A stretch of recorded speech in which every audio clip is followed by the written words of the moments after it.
All right, everybody, and assalamu alaikum wa rahmatullahi wa barakatuh. So we had been working on these ayat in Surah Al-An'am. Let's look at it. I know we've been off for a couple days and inshallah going back. But we went in lots of details in regards to this particular ayah.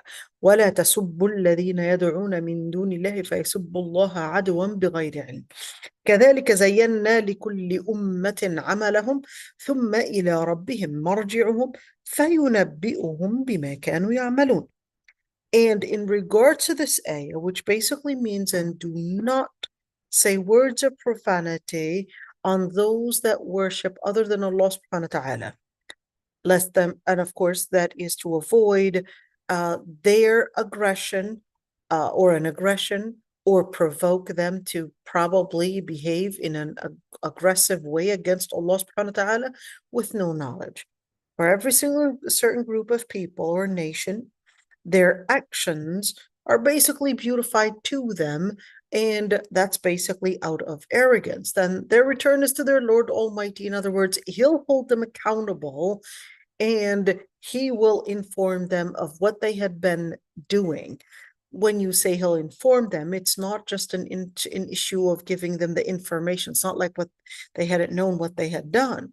But in other words, this is a threat to say that they will be held accountable for each and every single behavior that they had behaved, or that every single behavior that they didn't take in as the principle of Allah subhanahu wa ta'ala. And we said that in this ayah, there are a couple lessons to learn in this ayah. And al-Qurtubi, of course, we're doing Surah Tafseer al-Qurtubi, he basically said that there are 5 different matters to discuss in regards to this ayah.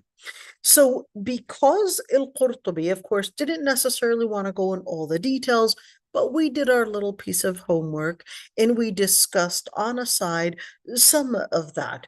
And we said, وَلَا تَسُبُّوا الَّذِينَ يَدْعُونَ مِن دُونِ اللَّهِ, that in general, that this is giving us an inference that something can be permissible in itself. But because if what it may lead to, we would have to take in consideration what this may lead into, therefore the consequence, therefore see where this is heading for, and therefore we cannot take a ruling out of a context. In the word out of a context, in context, we mean whether we're speaking about the current context or whether we're speaking about the context that it will be in perhaps later.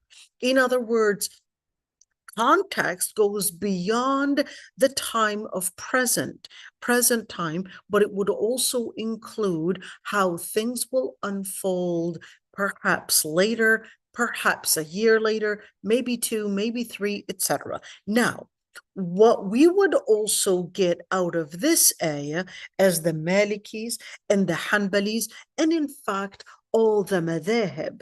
In fact, when you look at the Malikis, they consider that this is 2/3 of the deen. And this is what they called sadd al-dhara'a. As a rule, sadd al-dhara'a, being 2/3 of the religion, the legal maxim, simply means to close the means that lead to evil. And this ayah and many other ayat are basically giving us the reference that closing the means of evil, closing the means of what may lead to harm, is a legal maxim and a main wisdom that the Quran considers as a maqsad min maqasid al-tashri', as a main resource, as a main consideration, and certainly a main wisdom, and even a reason to why many of the rulings in the religion are actually considered as either halal or obligatory or haram, etc. It basically looks at what it might lead to, not necessarily always, but at oftentimes and sometimes. Keep this one in mind. Sometimes when let's give an example. We may look into a certain ruling. let's look at the ayah. Allah subhanahu wa ta'ala orders women to wear hijab. But then it continues, ذَلِكَ أَدْنَى أَن يُعْرَفْنَ فَلَا يُؤْذَيْنَ. It says that that was basically to let them appear in a certain identity, in a certain appearance, in a certain, basically, in a certain reference, so that they would be known and others would let them recognize that they are women of bashfulness, women of principle, women of value, and فَلَا يُؤْذَيْنَ, so that they will not be harmed. So when you look at this ayah as an example, you would also see that not necessarily if every woman goes out of hijab, it doesn't necessarily mean that she will be harmed and 100%. But it considered that even if such harm may happen once, twice, and 3 times or whatever it is, some harm, it is enough for it to happen once.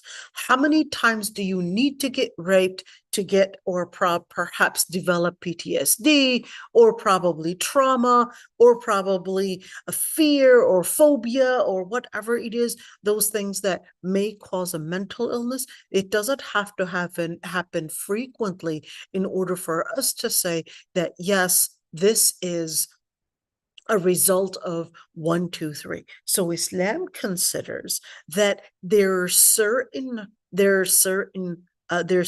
harm that it is enough for it to happen once, and because of the severity of that harm and the implication of it, whether on the individual or on the society, we would certainly curtail or put certain restrictions on certain freedoms, because the protection of something that is far more sacred as chastity, as family, to us is considered a bigger consideration than perhaps someone's freedom.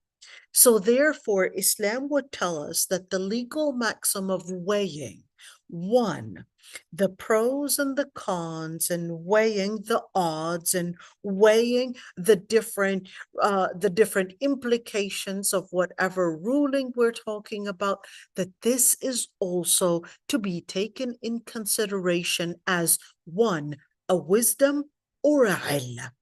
Illah is the main analogy to why a ruling is basically set in halal, haram, obligation, whatever it is, all those different rulings, that there's a main illah, the main reason to it, the main analogy.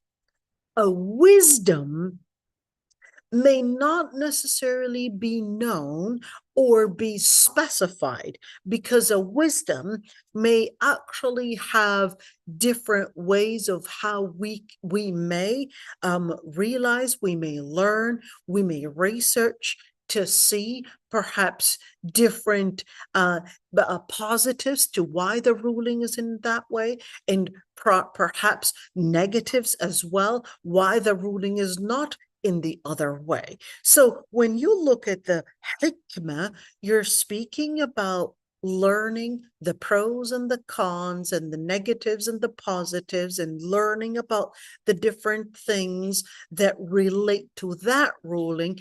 And we can get, let's say, the inspiration of why such a ruling is in that way. But with al-illah, it basically means that the reason is either specified in a Quran or in the Hadith. It's either specified, or we could see a number of different evidences showing us that the main reason for this ruling, the analogy of it, is because of, let's say, category A or B or C. Okay.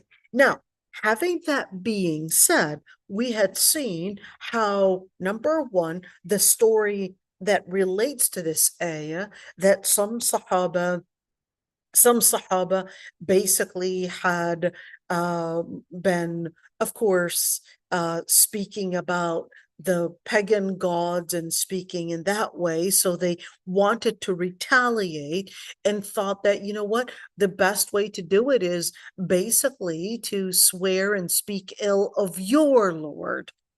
So that's when Allah subhanahu wa ta'ala had forbid that they would speak ill of their pagan idols, of their religions, to avoid an outcome that might bring in even severe harm, perhaps on the Muslim Ummah's reputation, or perhaps all the different sanctuary things that are in the religion, whether it's Allah, whether it's the Prophet, whether it's the Quran, etc., or even more harm on the Ummah.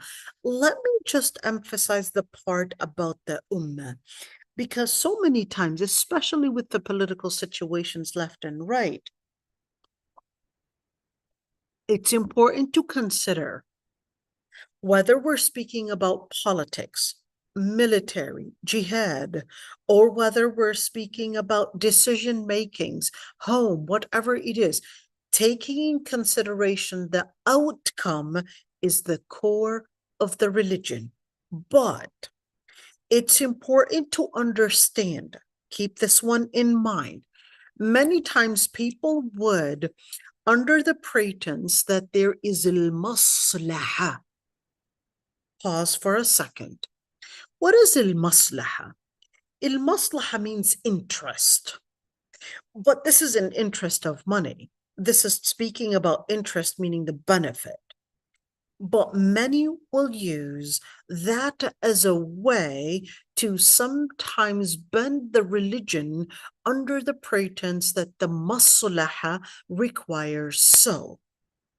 Now, al-maslaha, or the most important interest, priority that we should take in consideration is the religion itself. Remember our rule, D-N-A-I-M. Preservation of deen, preservation of nafs, life, preservation of aql, mind, preservation of ird, chastity, preservation of mal, property. In this order is what we would take in consideration. But sometimes it's tricky, because when we look at jihad, for example, Allah subhanahu wa ta'ala says, كُتِبَ عَلَيْكُمُ الْقِتَالُ وَهُوَ كُرْهٌ لَكُمْ. Allah subhanahu wa ta'ala had said, you were obligated to fight even though it is hated upon you.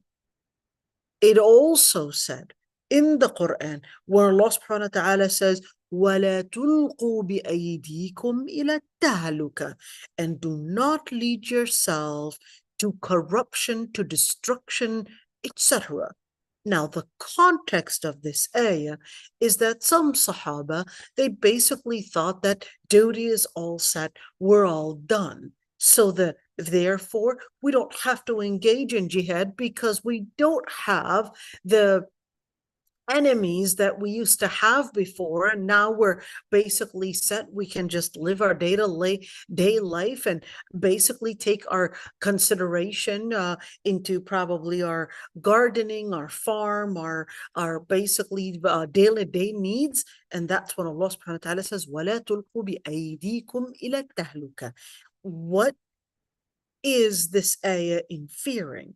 This ayah is inferring that although التهلكة is in death, definitely to engage in battle, that's definitely getting into destruction. By going into war, that's definitely increasing my chances of dying even though I'm completely healthy. But Allah subhanahu wa ta'ala considered that the true tahluka, that the true destruction is in leaving war. So what does that look like? considered that we need to look in the long run by not participating in jihad, by not participating in the army, that you may think that you had preserved your life, but by not keeping in that participation, that you basically had put the whole community's life at risk. So we considered that some pay is necessary in order to avoid a bigger price. Keep that one in mind. A bigger price. So some individuals needing to engage, get into war, is necessary to avoid the destruction of a whole nation. Now keep that one in mind. Because when we look at certain political decisions, many times I would say the word maslaha is wrongly used and overused. I don't want to go in lots of details because that's a whole study on usul al-fiqh, but it's very important to keep in mind how we learn fiqh, how we learn legal maxims, and how we cannot just learn the textbooks, and that we also have to learn the context. In other words, we need experts in all the different fields to let us sometimes see beyond our limited vision in whatever field we're talking about. So just like, for example, we may say, okay, this person is refusing to take chemotherapy. An expert on oncology might actually say, okay, looking at our studies in this disease, the expectation or the prognosis of this person basically is probably 3 years, 2 years, 5 years, 10 years, or whatever it is. And then we would take that in consideration if we're speaking about, let's say, cancer. If we're talking about perhaps maybe politics, economy, and etc., we would need experts to say, well, if you are taking this choice or you're making this decision, this is what will likely to happen. And these are the factors of how we can avoid, or these are the different ways of how we can avoid such a thing happening. So what I'm trying to get to is that the word maslaha, it's not enough to study the text without studying the context. This is key. And the context alone to study. In other words, let's say experts in political science or experts in economy or experts in, I don't know, whatever field, or even if it's medicine, and they would say, well, here's what we would know based on our studies and where this is heading. Let's avoid a big harm. But then we would have to say, wait a minute, we need to see the text. Some text in different matters may not necessarily contain all the different details of rulings. In other words, fiqh al-ibadat probably is the biggest chapter in terms of fiqh. But when you look at fiqh al-qada, it's literally just a couple pages. I would say, you know, a couple pages. I don't mean literally couple, but I would say if I were to put it like المفصل لأحكام المرأة for عبد الكريم زيدان, it's in almost 11, 12 volumes. Okay. And if I were to look at, or maybe I should have actually chosen al-Mughni. Let's go for al-Mughni because that one is a lot more detailed. Let's go for al-Mughni. Al-Mughni is in 8 volumes. Okay. If I were to take fiqh al-ibadat, that would take almost 2 volumes. If I were to take fiqh al-qada, the fiqh of al-qada, that would probably take maybe 200 pages. That's a couple pages compared to 2 volumes that might take up almost give or take almost 1,500 pages. Just compare that. 1,500 pages for fiqh of worship. compared to fiqh al-qada and judging in court system in 200 pages, even though we know 200 pages is not going to cover everything. Okay. But what am I trying to say here? And what are we really trying to get to? That certain details in certain things, as governance, as politics, as perhaps maybe economy as well, all of that, some of that is not mentioned in, let's say, deep details and thorough details as you would see in other chapters. And that's why it's important to go back to the scholars of fiqh that had made thorough research in regards to each and every one of those chapters to make sure that we are understanding the religion right and not understanding the religion based on one side of the story, whether it's the context and not the text, or the text without the context. In order to have a complete picture in fiqh, you need the text and the context. That's what we're trying to say.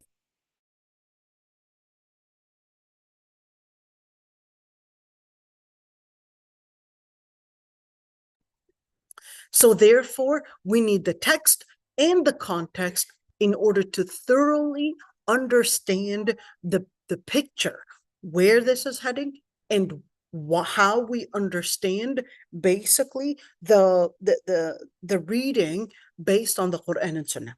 The other thing I would like to say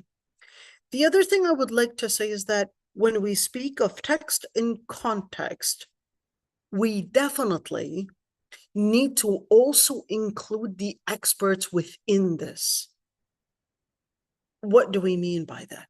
If this matter is requiring medical expertise, I need medical doctors to tell me what they understand of this, and basically have these experts within this field give me their insight in order for me, if I'm a specialist in the text, to basically add in the context that I may not be specialized in. So the experts, if I'm going to be answering questions, let's say in politics, I would need to definitely listen to the experts in politics and tell me what this means and why these governments would do this, what this protocol means, and where's a way to go around with this? Well, what does it economically, how do we basically save this country, or whatever it is? All these different things are basically to be taken in consideration. That's one main reason why I would say don't rush in judging certain, I would say, Islamic groups or certain figures and rush to judge that this person is basically kafir, not kafir, jahil, or somebody is going against the religion, etc. Especially the fiqh of politics, السياسة الشرعية. السياسة الشرعية is probably the main chapter that had the most ijtihad in it. And al-maslaha, or the benefit and the interest, had a lot of different ways how we were supposed to be understanding al-maslaha. And certainly when you're speaking about political science, it's not like a hard science like medicine where I've got numbers. Okay. Political science is different because political science requires that you study history, you anticipate based on number of factors, etc. In other words, yes, it's definitely a science, but it's not at all like you would have in medicine. You would have numbers and they can read through these numbers and what this blood count means and what this blood pressure means and all of these different things. It's a completely different thing. So the expectation of, let's say, mistake in interpreting the situation is definitely let's say more probable than comparing it to perhaps medical things. Why? Because we don't depend on hard science and political science, but we're depending on certain readings, and these interpretations are based on certain data, and certainly the human role plays an important role in how we interpret this and what we would anticipate to happen. And especially that you're speaking of human behavior, it becomes harder to read than Allah subhanahu wa ta'ala's creation in the human body is definitely a lot more precise. So when you look at the human body, as in hard science and medicine, you would see that it's extremely precise. But human behavior can be very hard to anticipate and basically live in prediction or expectation of how this may turn out and what might happen. Okay, now that's why it's important before we talk about political science and before we talk about politics in Islam, especially, it's very important to speak with experts. The sister's asking me about fiqh al-jihad for Yusuf al-Qaradawi. You know, a couple of things to say about Yusuf al-Qaradawi. He was definitely a great scholar. There's no question about that. One of the best scholars in our modern times, to be honest. But sometimes it's important to keep in mind that الاجتهاد المطلق, what does that mean? الاجتهاد can be in a specific matter.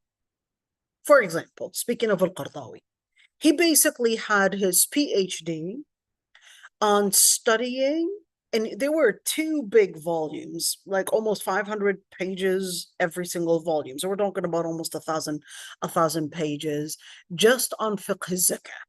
Just on fiqh al-zakah. That was his PhD dissertation. Okay.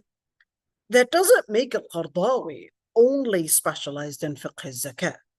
Absolutely not.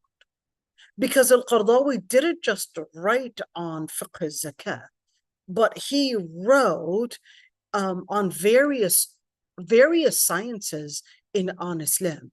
And he was definitely one of those. I mean, he lived till, what was it, 98 years old or something?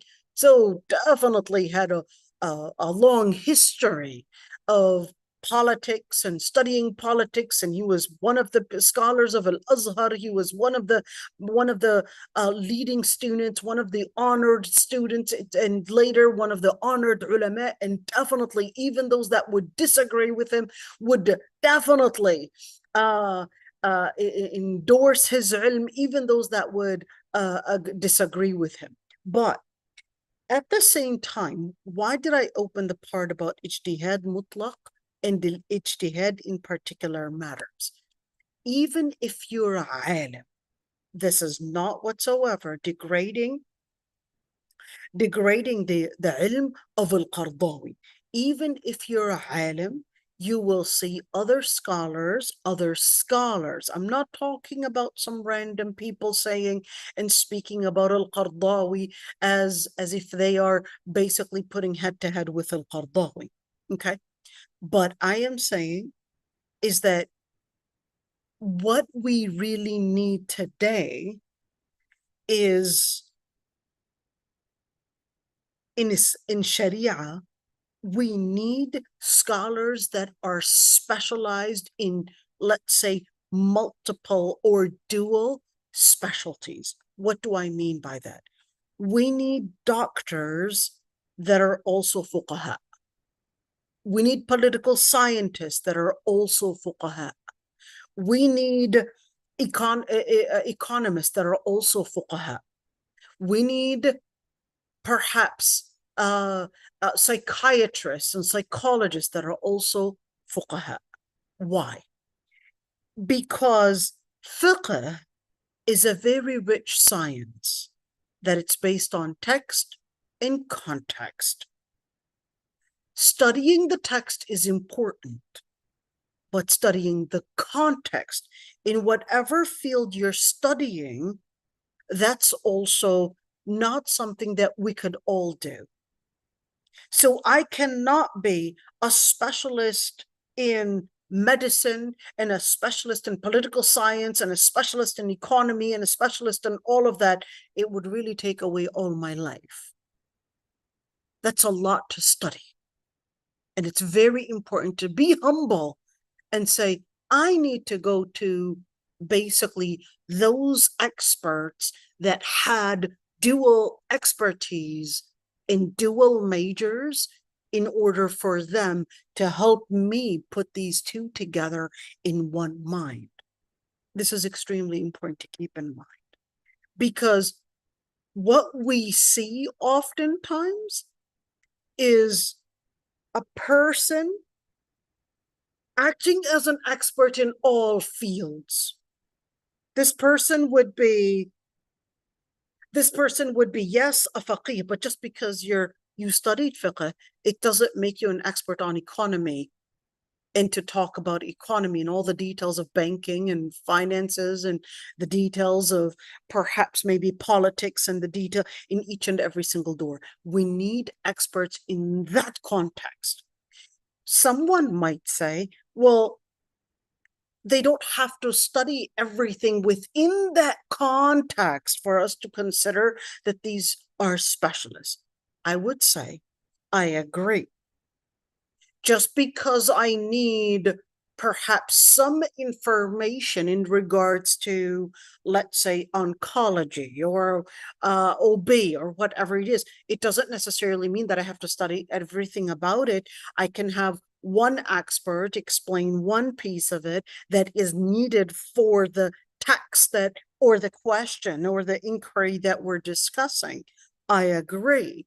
But I'm speaking about expanding our majors in a way that is involving ulum, involving different sciences, and at the same time becoming this mujtahid, al-mujtahid al-mutlaq.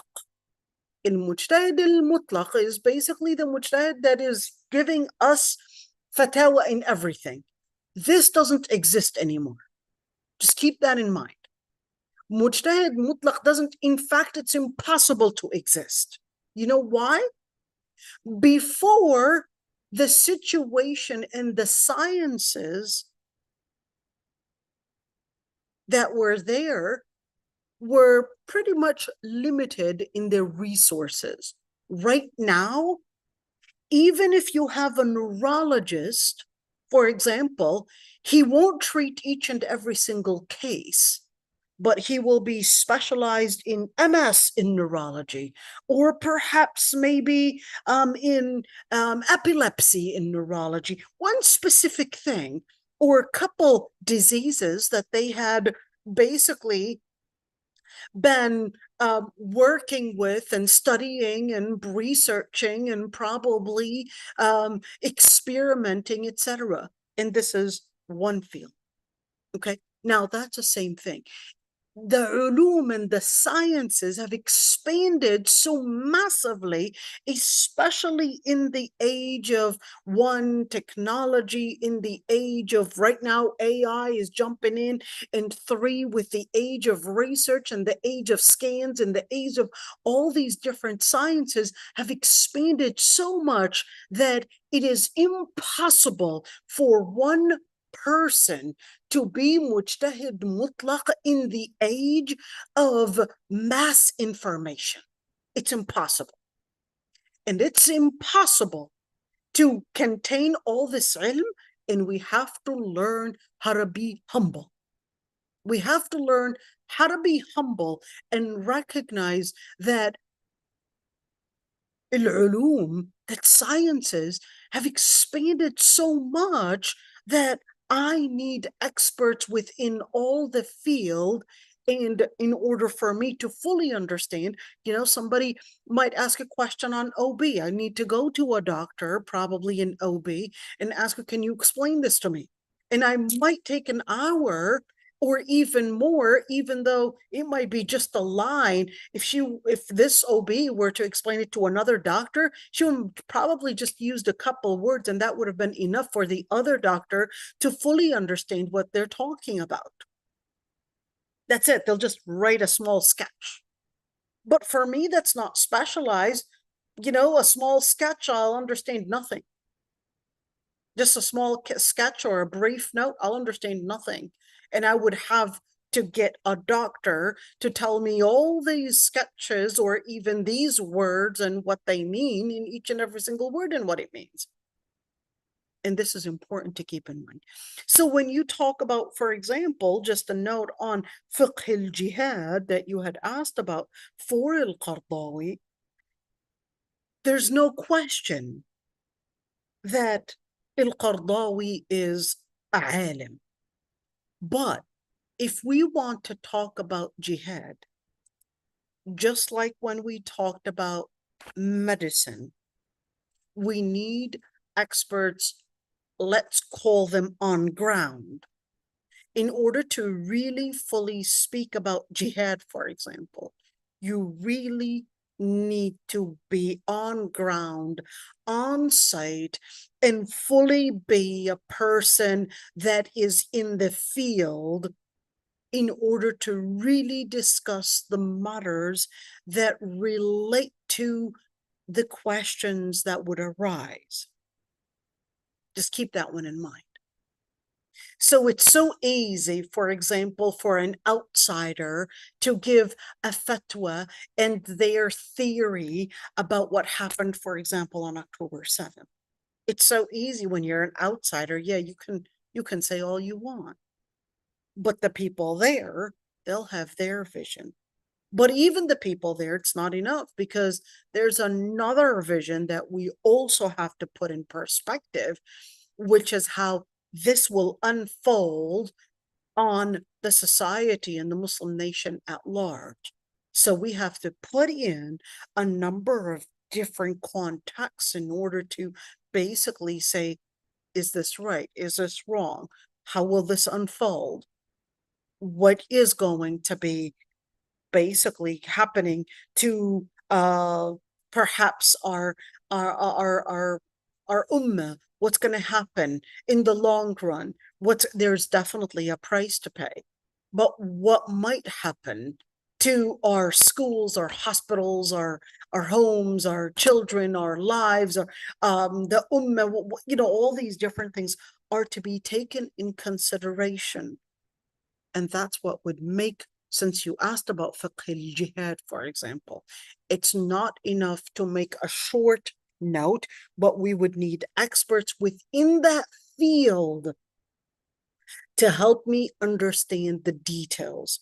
And I think so many times we jump on the wagon, especially matters like politics or matters like family counseling and matters like therapy and mental health and all of that, and thinking that, yeah, I can easily talk about this or that, and not realize that, let's respect our lack of knowledge and be humble and say, I don't have ilm, I'd like to learn more. This is important. I don't have ilm, I'd like to learn more. That's not my expertise. Okay, let's get on to, I guess, this ayah again in tafsir.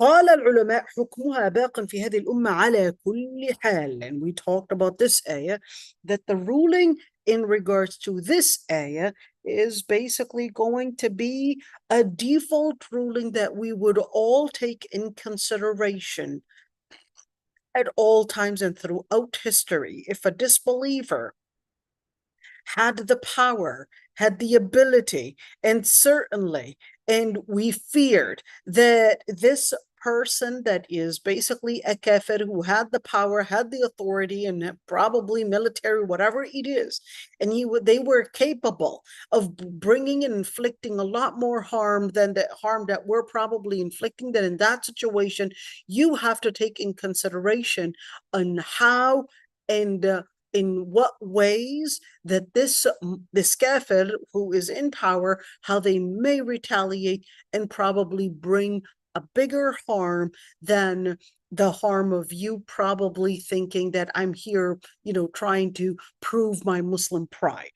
You have to take in consideration the outcome and how this might affect the ummah, might affect perhaps da'wah, might affect perhaps our rights, etc., and the preservation of deen and the preservation of Muslim life and the preservation of mental health and the preservation of chastity and the preservation of property is also sacred. So if you're going to get into a situation and you're bringing more harm in return on the deen, on the Muslim life, on the Muslim lives, or probably even their mental health, probably getting kids and women and children with more trauma than what they were in, or you're probably going to bring more women possibly getting raped and men getting raped, etc. And who knows what this will probably lead to, maybe children taken and kidnapped into trafficking, etc. Well, then, and property and Muslim property basically being destructed there. Well, wait a minute, then we need to re-examine how we understand the text in the context and in the light of all this. But just keep in mind, this is not to be narrow. There's always going to be a price to pay. Okay. All right. Let's move on right there. And we said, let's see, based on this ayah, we said that Umar ibn al-Khattab لا تبت الحكم بين ذوي القربات مخافة القطيعة. Do not make a final statement and a final judgment between the relatives or the close relatives in order to avoid cutting the ties. I was listening to this podcast. Remember that Italian psychiatrist, and she had said one very important thing, and I was connecting it as well with another. His name is Daniel Amen or something like that. I think that's what his name is, and he's a neuroscientist and also I believe psychiatrist as well. I think he's a psychiatrist as well, but combining the two, one thing I would like to say is that many therapists would rush in considering that, yes, if you are harmed by perhaps a relative of yours, you know what, you just need some time away and just distance yourself from these people, from your father, your mother, from your siblings, because you need some time of healing. In Islam, this is absolutely not the way for healing when it comes to relatives. Just keep that one in mind. And it's quite interesting how, they would consider that one way of treatment for phobia is by confrontation. Okay. But then when it comes to, for example, dealing with family, it's by avoidance. But of course, all of that is not necessarily, keep that one in mind, all of that is not necessarily based on evidence, but it's more based on taking a certain interpretation, which is the individual and their comfort, that's basically what comes first. Islam regards, keep this one in mind, Islam regards that comfort must not only be the consideration, but stability and the mizan. What is mizan? Il-mizan is basically balance. That's why Allah subhanahu wa ta'ala had considered that balance. Ar-Rahman, allama al-Quran, خلق الإنسان علمه البيان الشمس والقمر بحسبان والنجم والشجر يسجدان والسماء رفعها ووضع الميزان. everything that you would say, Allah subhanahu wa ta'ala tells you, Ar-Rahman, allama al-Quran.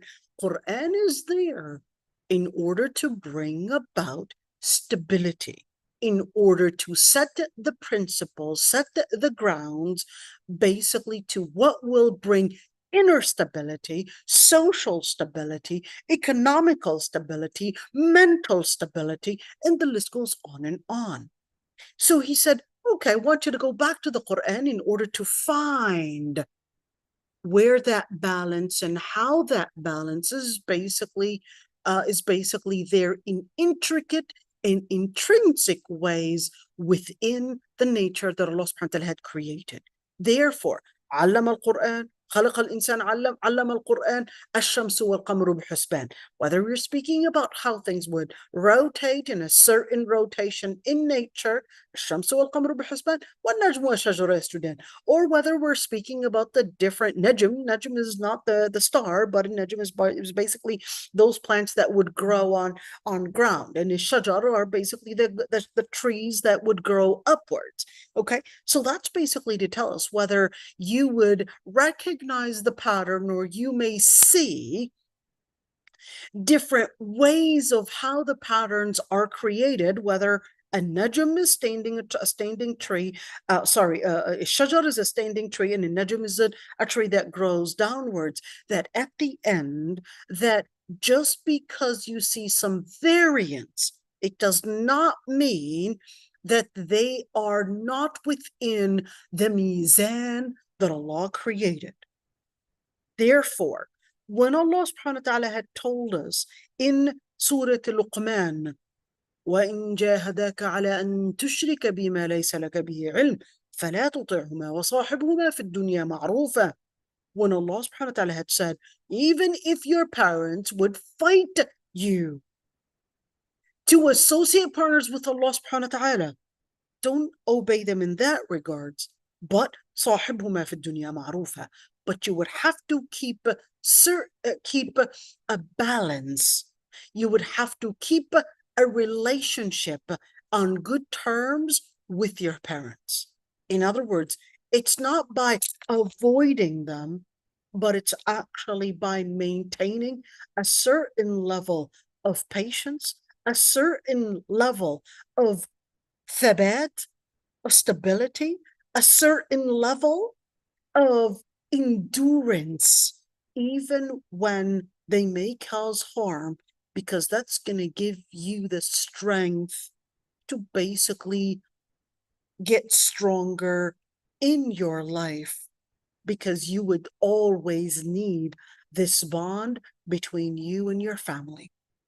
This is a very common question that I would get, that people would call me and say, hey, my therapist told me that my father is mentally harmful to me, and that I have to avoid him because he's affecting me mentally, and it's best for my mental health till I heal, etc. I would say, wait a minute, this mental therapist, whatever therapist, they're not using the lens of Quran and Sunnah.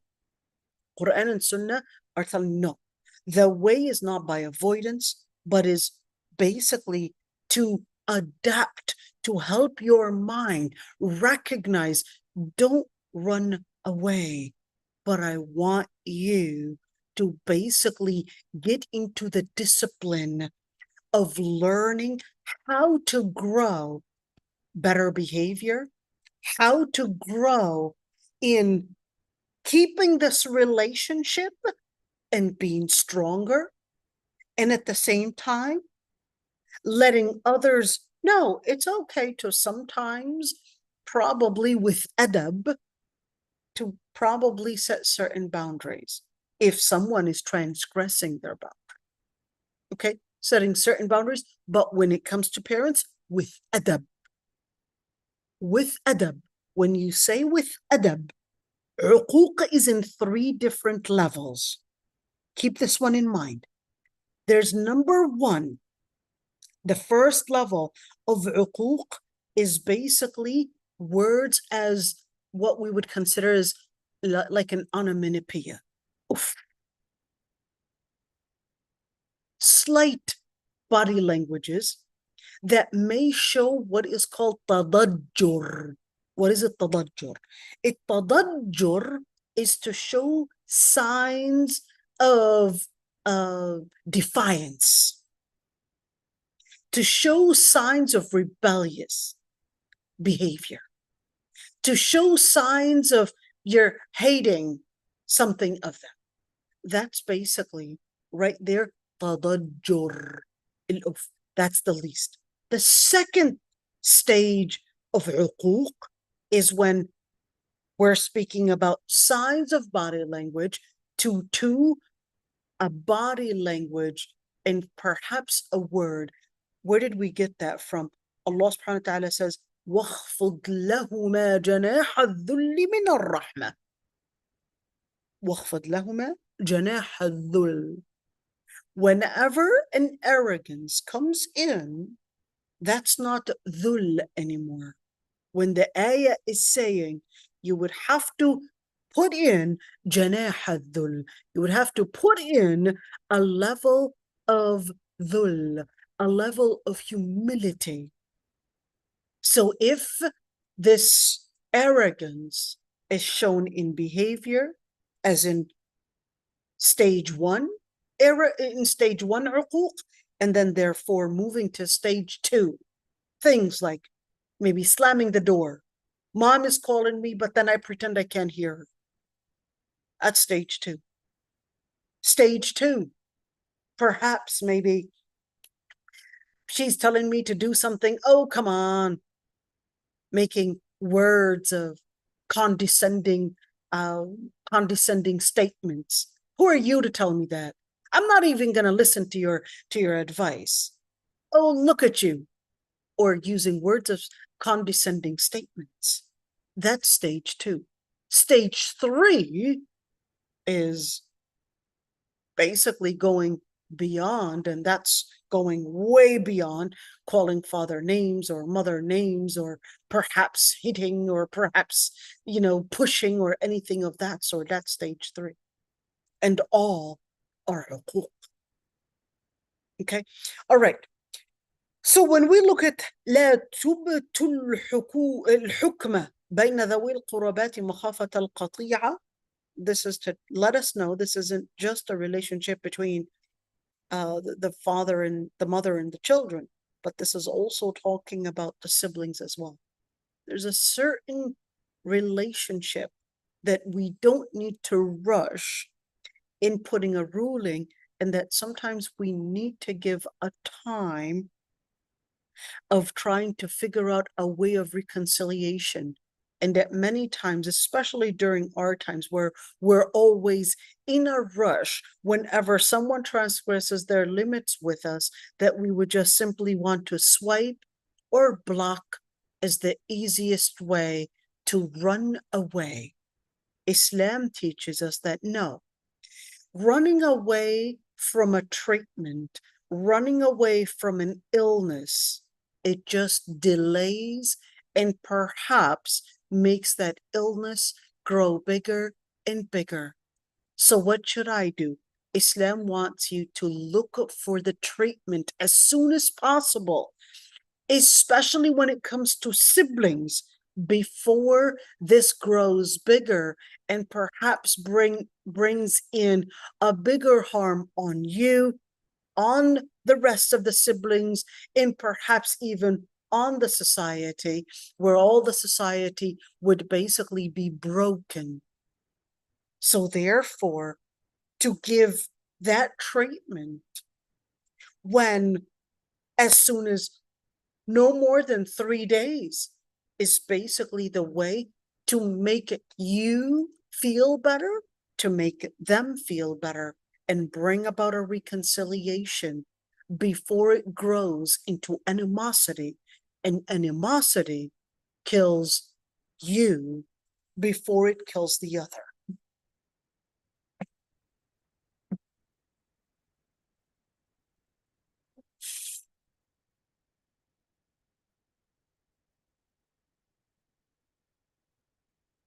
Sorry about that, everyone, but I have to take this. Okay, let's continue the ayat. قوله تعالى عدوا. What does that mean? So hold on. ولا تسبوا الذين يدعون من دون الله فيسبوا الله عدوا بغير علم. Okay. فيسبوا الله عدوا بغير علم. So that they would, of course, I want you to look at the fa right there first. What is the fa? The letter fa basically tells us that there could be a reason, because the fa is letting us know that if, for example, you were to say words of probably condescending statements that they're gods, whether we're speaking about the cross, about their idols, or whatever it is, that might automatically, or perhaps later, provoke them to saying statements against Allah, against the Ummah, against the different things that are against Muslim sanctuaries, of course, or something like that.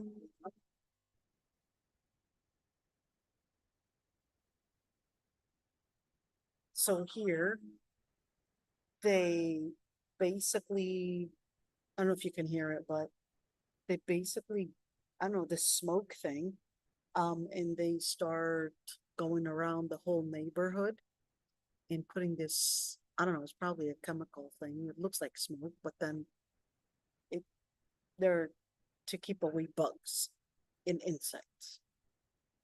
But then after the smoke thing, after they use it, all the bugs start coming inside the houses. So yeah, yeah, I don't know why this is a good idea, but and I mean, I don't even know how healthy it is, because, and I don't even know how safe it is, because the second that I smell some of it, I could definitely feel that it's affecting my breathing. Oh dear. I just hope it doesn't affect my brains too. That's so scary, to affect the nerves. Kind of like the DDT, which later they discovered that it affects the nerves. Oh dear. Man, just thinking about it. Okay, let's go back right here. Okay, فيسب الله عدوا بغير علم. عدوا. What is عدوا? جهلا واعتداء. What is it? What's the difference between الجهل and الاعتداء? الجهل is ignorance, but it's not just ignorance. الجهل could also mean to not recognize the outcomes of something. So that's الجهل, not recognize the outcome. So they're behaving in a certain way, and then they don't even realize where this is taking them. So how's that so? So they don't realize, when they swear at Allah subhanahu wa ta'ala, they don't realize the consequence and what this is going to result into on Judgment Day. Okay, al-i'tida in itself is the transgression. So let's looking at it from a different angle, that it's a transgression on Allah subhanahu wa ta'ala. There is another qira'ah, uduwan. It's quite interesting. Uduwan is another qira'ah. And here, Al-Qurtubi said, and all of it really means oppression. In other words, transgressing the limits. So whether it's aduwan or uduwan bighayri ilm in the other qira'ah, that it really means the same thing. It's basically to go back to describing their behavior as transgressing the limit, as basically engaging in a behavior that is not appropriate towards Allah subhanahu wa ta'ala.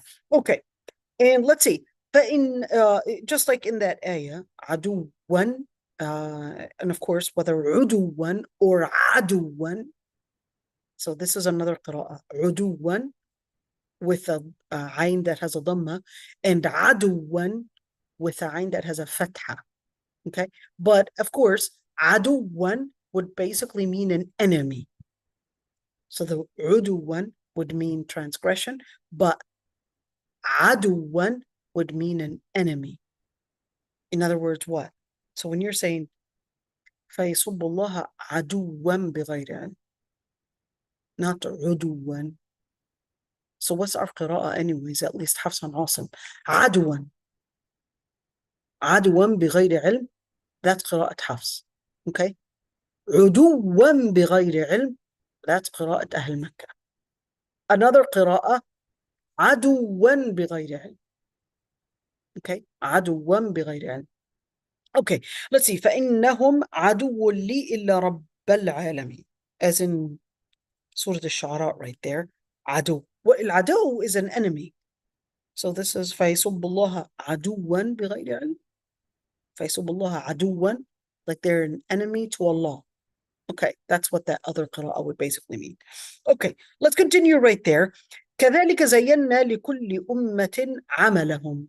And this is how Allah subhanahu wa ta'ala basically beautified. So wait a minute, like Allah subhanahu wa ta'ala beautified their action? Like Allah subhanahu wa ta'ala beautified it? Well, why did Allah beautify it? Why not make it ugly in their faces, and that way they can be believers, right? Well, here's the thing. This ayah, it took me some while to really contemplate in it. Stand by, okay? Focus with me. This is real, okay? Let's see.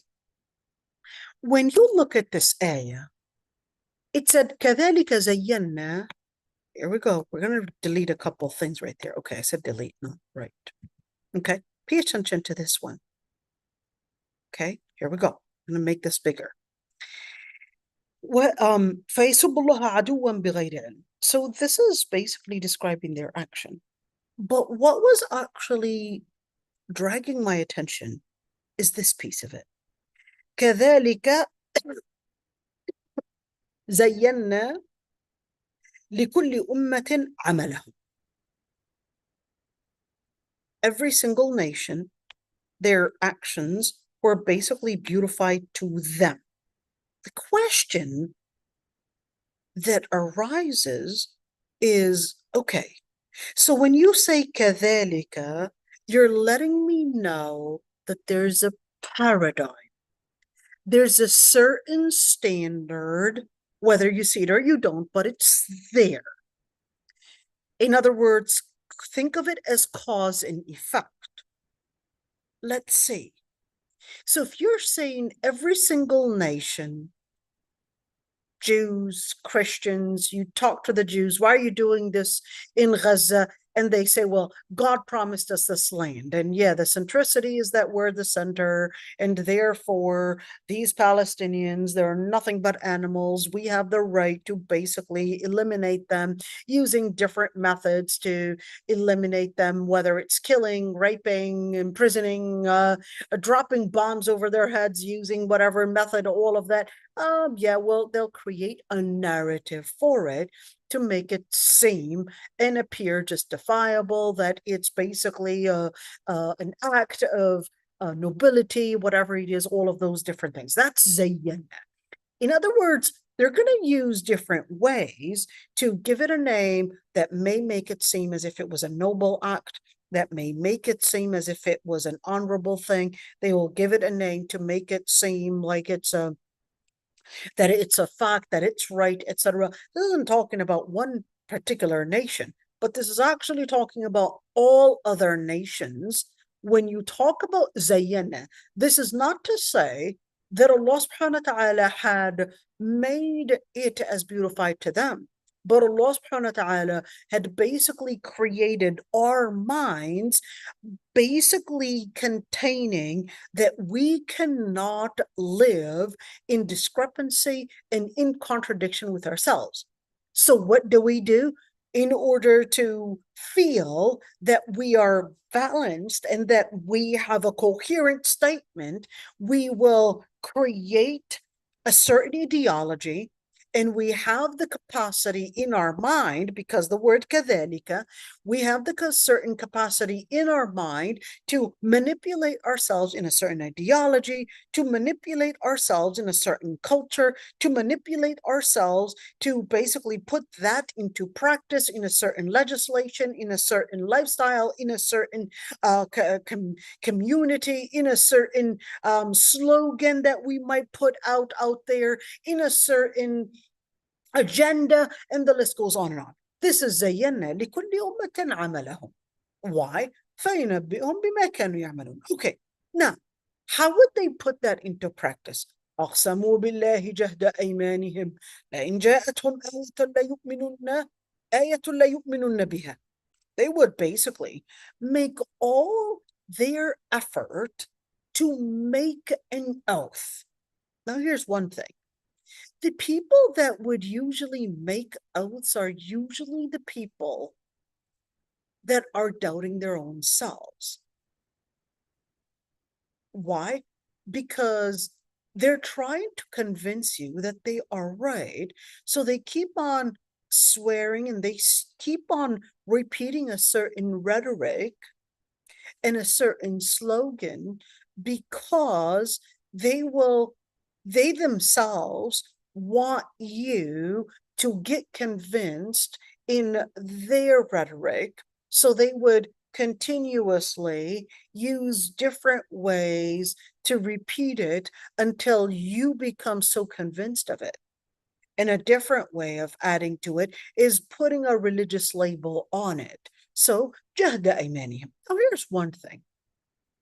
When you look at جهد اليمين, is جهد اليمين, what does جهد anyways mean? The word جهد actually means to put an effort in something. Other scholars, they said جهد اليمين is basically part of their belief system. What does that look like? Well, their belief system, they used to swear by Lat, al-Uzza, which are different gods that they used to worship. But then when they really wanted to be strong in their oath, they would go and swear by Allah. That's to say, hey, I'm really being determined in my oath here. I'm being at the highest level of my oath, that I'm basically making an oath in Allah subhanahu wa ta'ala. Okay?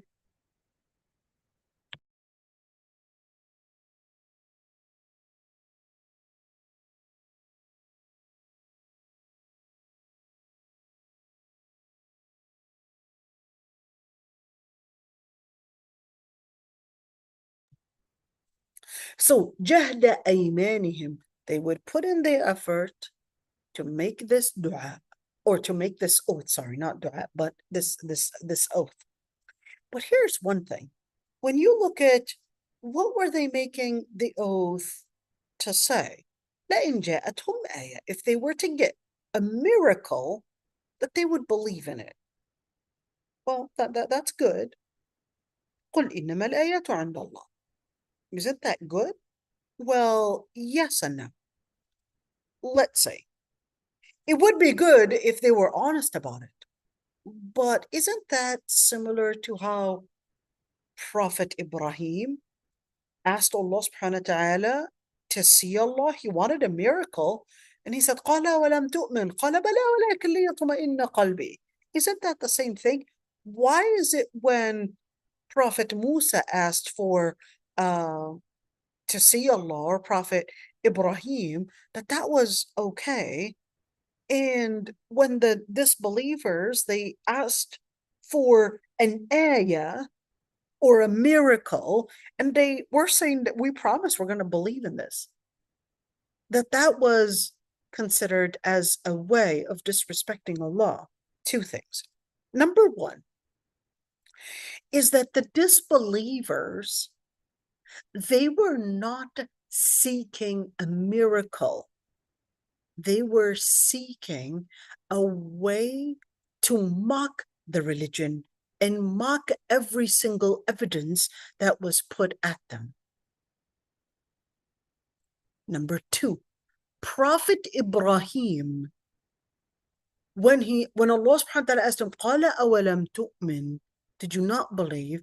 He said, بَلَى وَلَكِنْ لِيَطْمَئِنَّ قَلْبِي. Verily, but I'm just trying to seek طمأنينة. I'm trying to seek tranquility in my heart. I'm going to go in a higher stage of faith. ولكن ليطمئن قلبي. So wait a minute, but what comes first? I mean, do you present the miracle first, or do you bring faith first? One thing. That's what that question that came to my mind in order to respond to it. That's why the ayah continues to respond to this question. Do you present the miracle first, or do you believe first? Am I supposed to believe before I even see the miracle? Of course not. But were the evidences put forward in front of them or not? The evidences were put forward. They weren't seeking evidence. They were just seeking a way to ridicule the evidence. They were basically just procrastinating to believe, not for the sake of faith, but they were just mocking the evidence one after another because they had already received the ayat. So what's the evidence on that? He said, قُلْ إِنَّمَا الْآيَاتُ عِنْدَ اللَّهِ. Al-ayat, as a prophet, I cannot make the miracles. I don't decide to make it or not. Allah subhanahu wa ta'ala is the one that decides to give a miracle, but the miracles, al-ayat indallah, Allah subhanahu wa ta'ala had already given you the Quran as a miracle, and you had seen what it contained. وَمَا يُشْعِرُكُمْ أَنَّهَا إِذَا جَاءَتْ لَا يُؤْمِنُونَ. I want to look at this one. وَمَا يُشْعِرُكُمْ, they basically would not give you a sign.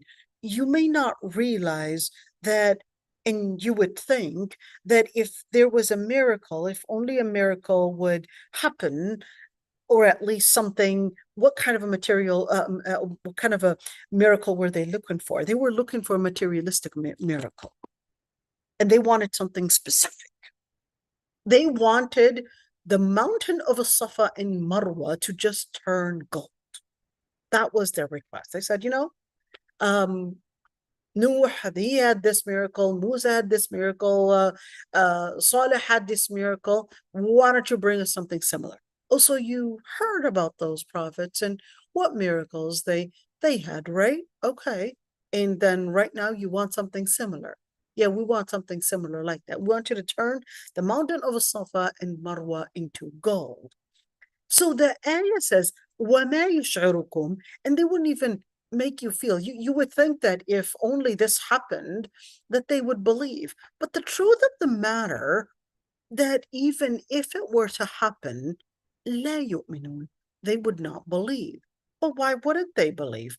Because نقلب أفئدتهم وأبصارهم كما لم يؤمنوا به أول مرة ونذرهم في طغيانهم يعمهون. I want to look at this one. Why wouldn't they believe? Because they would have their hearts, but what heart? Al-fu'ad. Deep on the inside.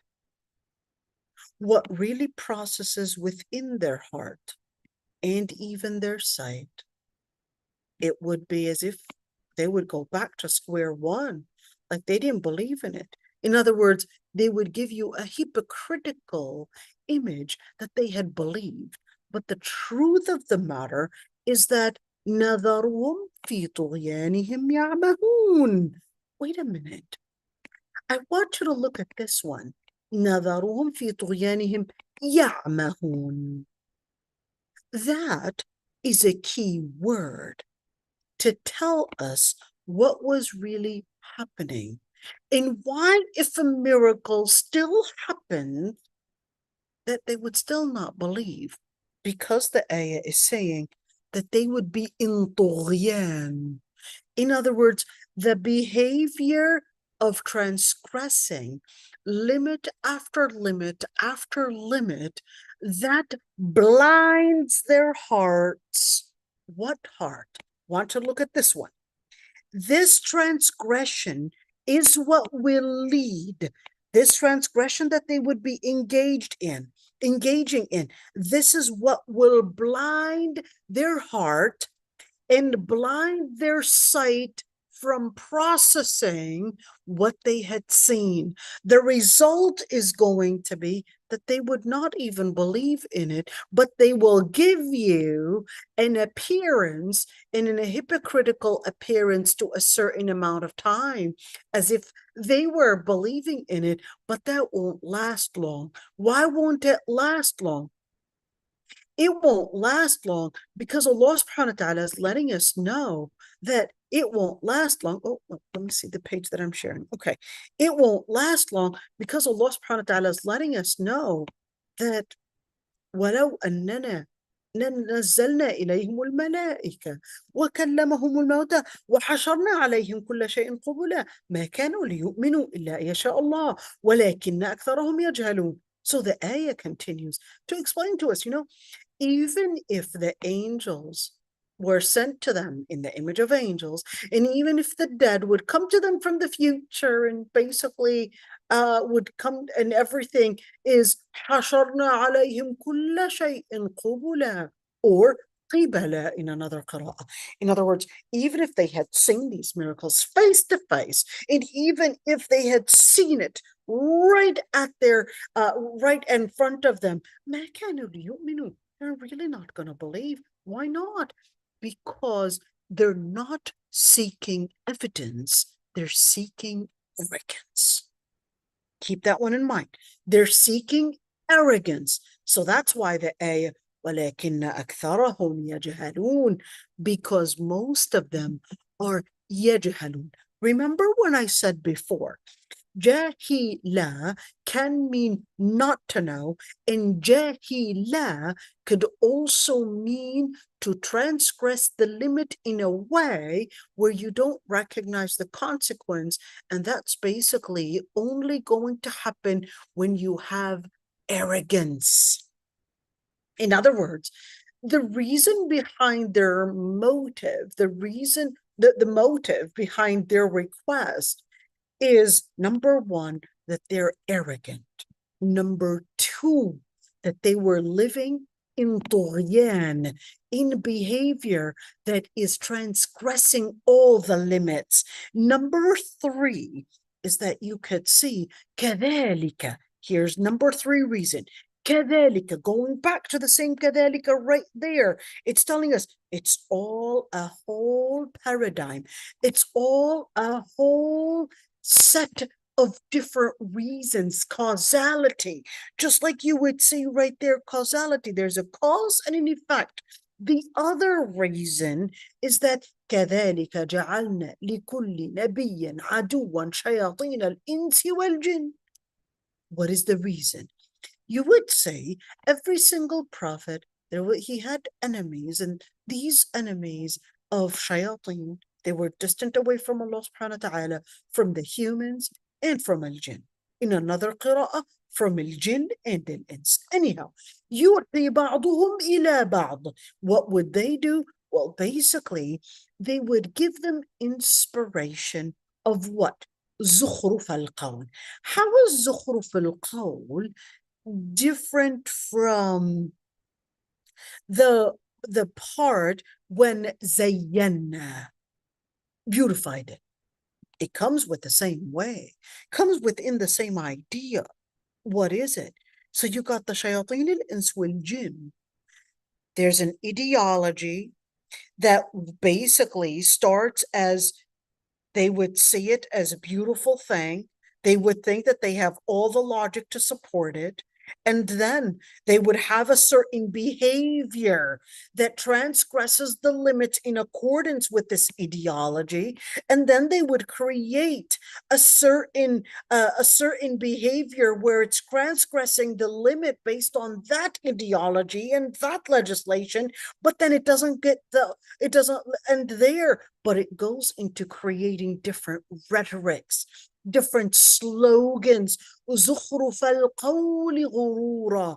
زخرف القول, they would put in slogans and they would indoctrinate the people around them in order to expand their area. And I want to look at this one, quite interesting. There's this book, I forgot what his name is. Was it, I can't remember, Keeler or something like that. Anyhow, so he was talking about modern times and how in our modern times the West, like never before, is right now trying to not only colonize, but is trying to impose their ideas of not Christianity, but their ideas of atheism onto the onto the rest of the world. So you would see, for example, hey, they had seen at one point LGBT, for example, as what defines the uh, the defining what can we say, but the defining way of what makes somebody really be tolerant or intolerant. And therefore, if you were accepting and tolerant and inclusive, that's the word that they preferred using, to people's sexual orientation, that's the term that they like to use. But of course, we consider it as an aberration, not an orientation. Then therefore, you would be considered part of the democratic, liberal, Western world that respects people's choices, that respects humanity, etc. But then, of course, Trump kind of changed some of that and basically said, no, we're not going to accept that. But then you could say that they're at one point, they're going to be basically at one point, enforcing it on the rest of the world, that that's what is going to determine you being part of the advanced world, part of the tolerant world, or not. If you are not to accept it, then we're going to consider you as intolerant, basically an outcast to the democratic, advanced, and certainly the world that is respecting humanity, respecting human rights, and etc. And of course, زخرف القول غرورا. And when you look at the times today, they'll basically have a certain definition of, right now, you are tolerant to Israel, for example, then therefore you advanced, then therefore you belong to the world community. If you do not, but of course, Gaza changed everything. Gaza changed everything and let them know that no, you do not determine what human rights means, because you are living in your own hypocrisy. You use it whenever you want and you reject it whenever you want, because you would have your own discrimination of who you consider as to be within the fold of humanity and to be outside of the fold of humanity. Gaza exposed such hypocrisy. Okay, what do the shayateen and the humans do? They basically would give a certain rhetoric and zukhruf al-qawl. Wait a minute, so what does zukhruf actually mean? The word zukhruf actually means when you put a beautification on something. So it's creating a narrative. You use different ways in creating words and statements and narratives that are made of arrogance.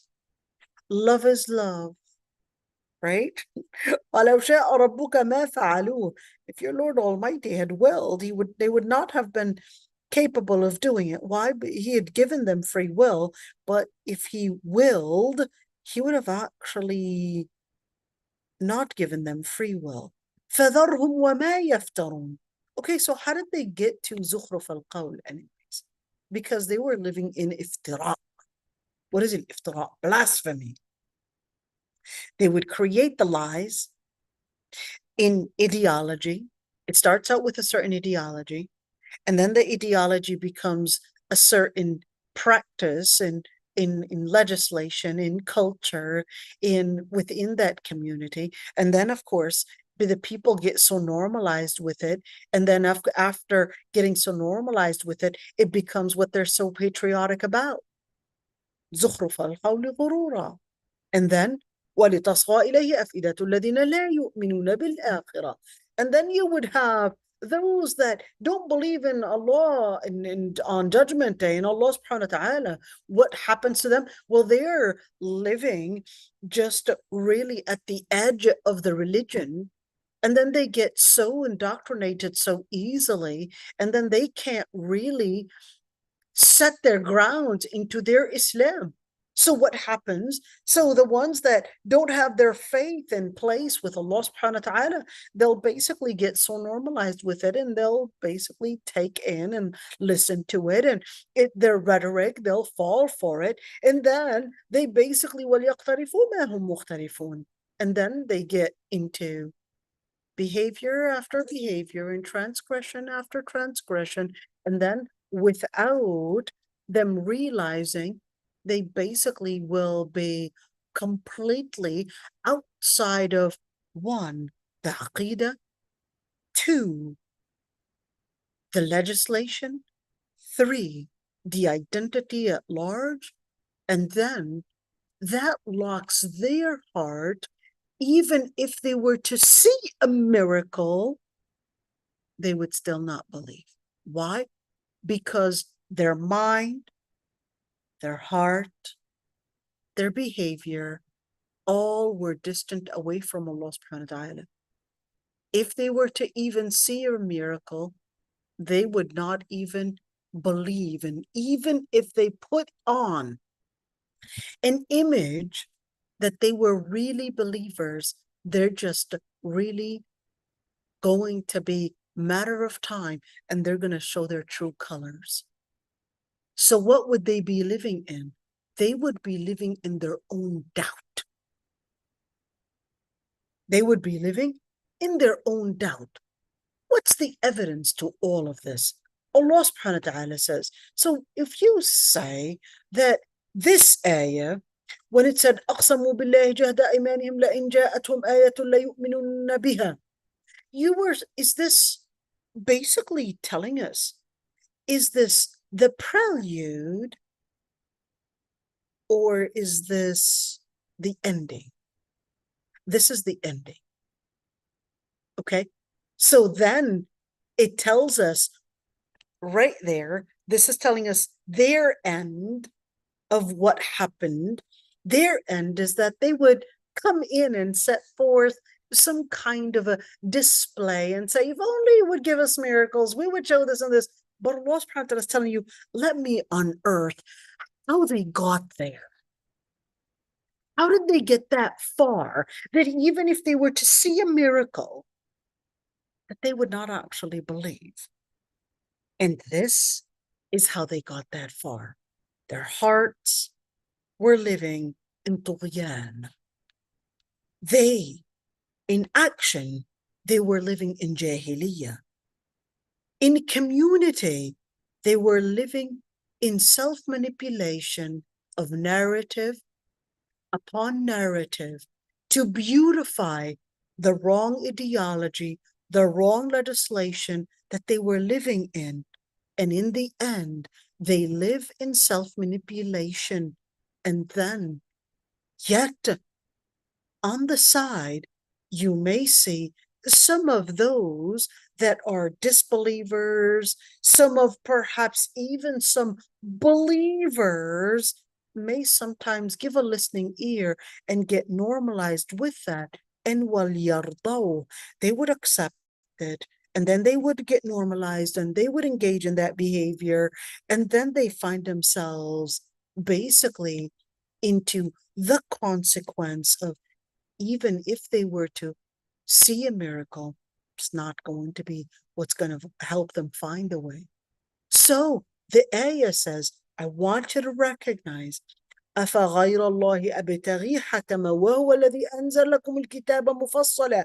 They wanted a miracle, right? Sure, already tell them, should I not, am I going to consider other than Allah subhanahu wa ta'ala as the one that is hakama? Why hakama? Il-hakam is basically the reference to prove something right and something wrong.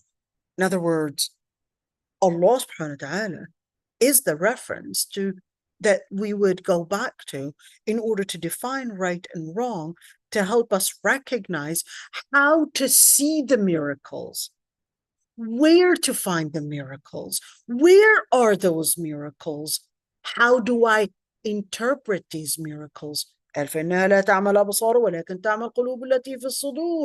miracles are there. But if the qalb did not want to see the miracle, that's not that the miracle is not there, it's that the heart chose not to see it.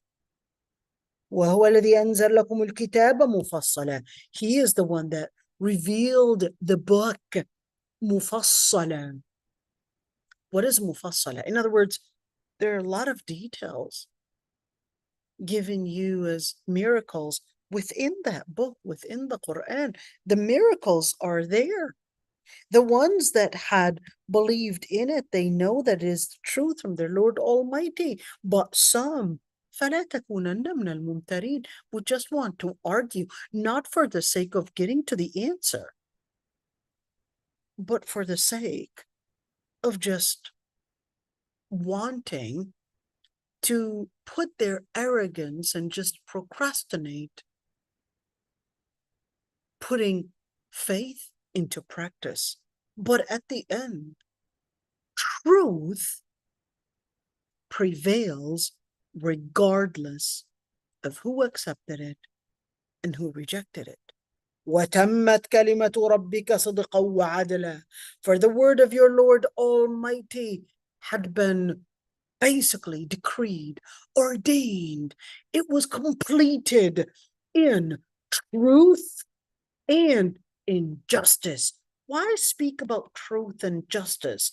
Because earlier, it was talking to you about ideology and it was talking to you about legislation.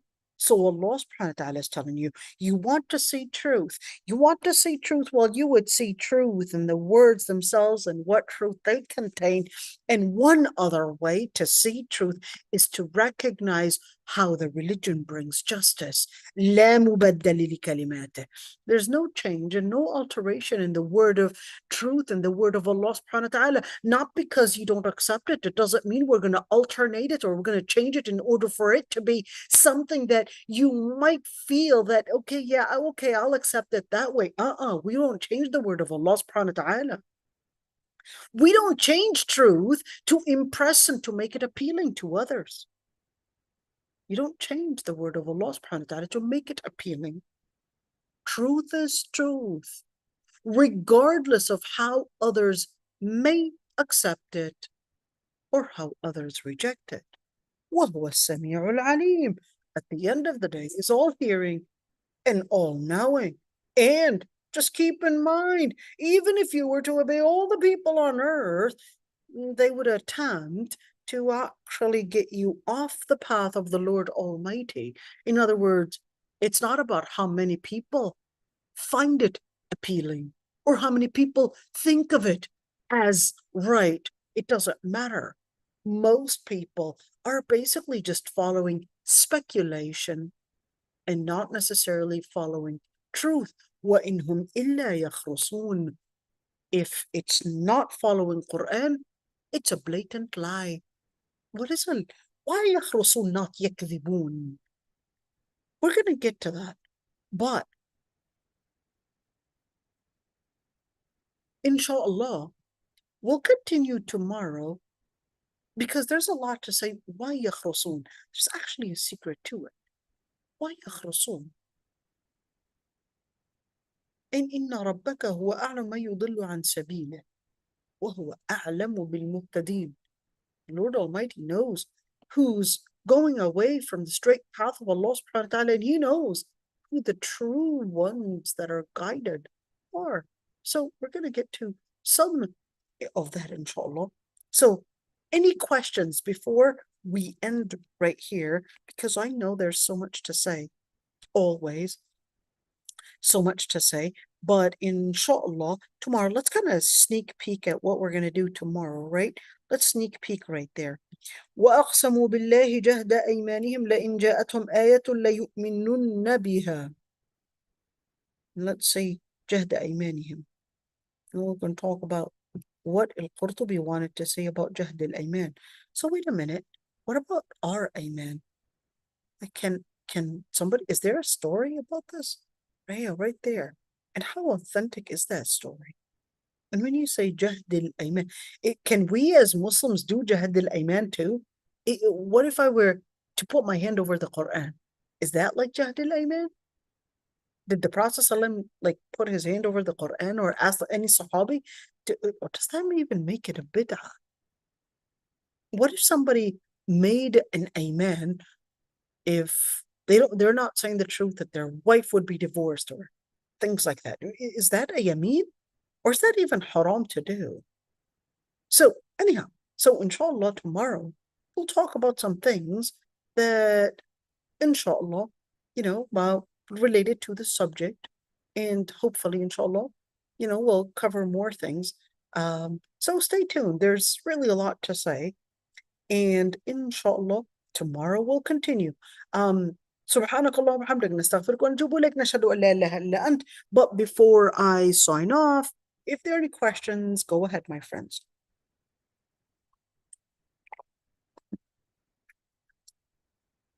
Okay, what I'm going to do, I'm going to turn off the live stream because